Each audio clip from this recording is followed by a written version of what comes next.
väike talv jäi ojast vette enda jaoks ja vastaskaldal olnud hunt lõikas tipu ära, andes sõnale sellise vormi. Niisiis, sa julged mu vett sogada, väike. Selle jultumuse eest maksad sa. Vabandage suur, kuid ma joon voolust allapoole. Vesi voolab teilt minu poole.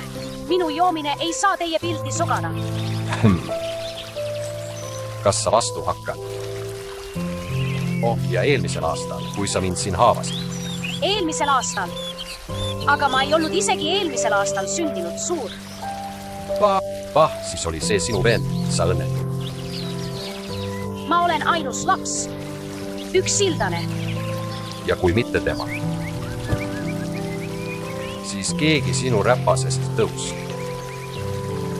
Ära sa julge liikuda. Kas see pole mitte ebaõiglane? Just õigus. Kuula, väike. Siin on tõe kohtunik minu kõht. Ma kätte maksan su koera, sinu. Karjas. Sina. Nüüd on turvaline. Ära karda. Tugevad leiavad alati põhjuse nõrgematele süüdistamiseks.